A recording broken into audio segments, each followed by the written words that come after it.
Pessoal, o vídeo de hoje tem o objetivo de uma dica para sair de uma situação que é bastante comum, que é o aparecimento de IPs duplicados na rede. Isso aqui acontece normalmente, né, quando não é provocado. Estou falando aqui de forma que os dispositivos se comportam. Então imagine que esses dois dispositivos aqui sejam, por exemplo, câmeras de vídeo, access points, impressoras ou qualquer dispositivo que possua um IP chamado um IP default. O que é isso aqui? Imagine a situação de um equipamento que precisa ser configurado para ser colocado em rede. Normalmente o fabricante coloca um IP, que é chamado IP default, IP padrão, para poder fazer a primeira configuração. A partir daí se troca o IP, pode-se botar vários dispositivos mesmo fabricante na rede sem problema, desde que sejam IPs diferentes. Mas aqui é uma situação onde, por descuido ou por algum problema no equipamento, esses caras aqui, esse e esse, voltaram para a sua configuração padrão. E na configuração padrão, os IPs são esses aqui. 10.0.1.10, 10.0.1.10. O problema acontece quando e agora queremos fazer acesso a esse cara aqui e a esse cara aqui para poder trocar esse endereço.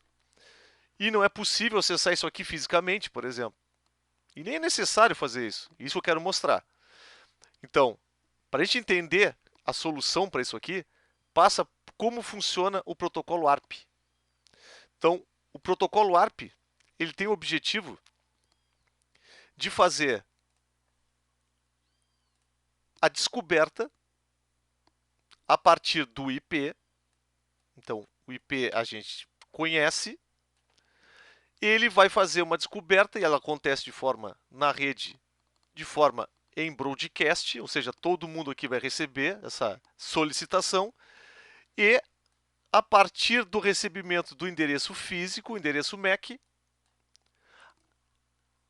as máquinas podem interagir então quando estão diretamente conectadas. Então a situação é a seguinte: desse N1 aqui, quando você acessar o IP 10.0.1.10, ele vai acessar esse cara aqui ou vai acessar esse aqui? O efeito disso é o seguinte: se for uma interface web, ora vai aparecer uma interface web, ora vai aparecer outra, ou vai voltar para a tela de login, vai ficar impossível gerenciar isso. Mas se fizer um ping, o efeito é o seguinte, ó.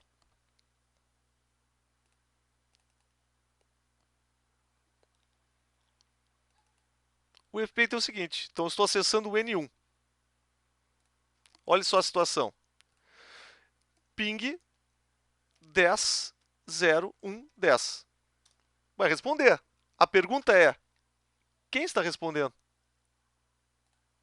É esse aqui ou esse aqui? Como é que a gente vai saber isso? Bom, então entra em cena aqui o protocolo ARP e a tabela ARP. Como é que a gente vê essa tabela ARP? Isso tem para Windows e tem para Linux. Aqui nesse caso é Linux. Isso aqui é o emulador Core, ok?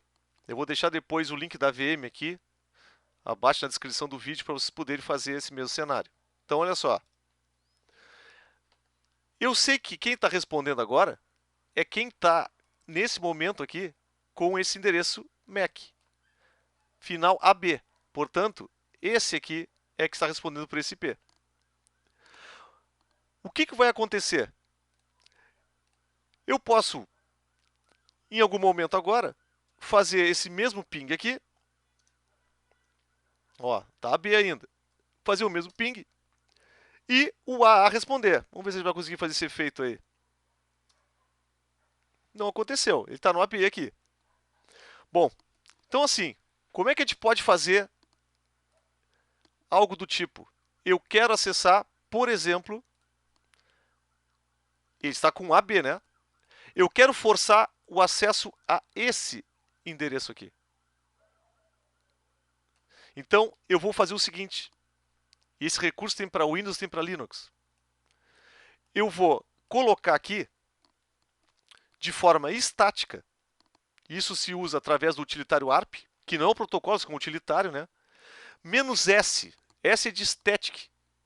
Como é que funciona aqui a sintaxe? Eu quero fazer o seguinte, ó. Eu quero dizer que esse P aqui, ó, o 10, 0, 1, 10, vai ficar atrelado a esse endereço físico aqui. Então, não haverá a tentativa de descoberta de endereço físico para esse P nesse N1, certo? Então, olha só, se a gente olhar a tabela ARP agora, está de forma permanente, então vai aparecer dessa forma aqui, de forma permanente, o IP 110 para o AA. Então, o que vai acontecer aqui? Se eu fizer um ping aqui, para 10, 0, 1, 10, eu estou acessando esse cara aqui com toda certeza, porque eu forcei isso. Então, imagine um caso de uma câmera. Agora, se no navegador acessasse 10, 0, 1, 10, se faria acesso a essa câmera aqui, ou a esse AP, ou esse equipamento. Ao terminar essa configuração, então, por exemplo, ó, foi terminada a configuração. Como é que eu faço para acessar agora esse outro aqui? Nesse caso, ao trocar o endereço desse N4, obviamente, vai ficar só esse host aqui embaixo com 110. Mas vamos pensar um cenário que eu tenha múltiplos desses caras, todos com o mesmo IP. Como é que eu faço? Bom, eu sabendo o endereço físico do equipamento, e como é que eu posso saber isso? Normalmente numa câmera, num AP, isso está no próprio dispositivo. Ou é muito interessante, pensando de forma administrativa, se ter esses endereços todos documentados. Então, por exemplo, câmera ou access point do terceiro andar, o endereço físico dele é esse aqui. Caso aconteça um problema como esse, bastaria fixar o endereço físico e forçar o IP de administração dele para esse endereço físico aqui. Bom, então vamos botar o cenário aqui que fiz a configuração. Legal. Como é que eu removo essa entrada ARP aqui? Eu não quero mais fique fixo. Essa sintaxe é igual no Windows também. Foi removido. Ó, foi removido, não tenho mais de forma estática essa entrada. Então, o objetivo desse vídeo basicamente é mostrar como é que se faz uma configuração de dispositivo quando esses dispositivos possuem o mesmo IP. Claro que isso aqui não vai salvar ninguém de um problema do tipo alguém está colocando um IP de forma maliciosa na rede para forçar algum problema. Estou pensando em questões do tipo quando equipamentos são colocados na rede ou perdem a sua configuração e voltam ao endereçamento padrão de fábrica. Então, dessa forma, a gente consegue forçar a partir de um host, olhem bem, a partir de um host aqui. O que eu fiz nesse N1 aqui não tem reflexo nenhum, por exemplo, no que acontece nesse outro host que está na rede aqui. Certo? Esse cara aqui vai continuar fazendo o ARP dinâmico se eu não fizer algo diferente nele. Como eu fiz aqui, que eu forcei com o parâmetro "-s". De forma estática, eu disse, esse IP aqui é deste MAC aqui. Se eu não fizer nesse dispositivo, ele vai procurar na rede aqui, talvez ache esse, talvez ache esse. Então, quando vocês tiverem esse problema aqui, a solução pode passar por esse vídeo. Obrigado.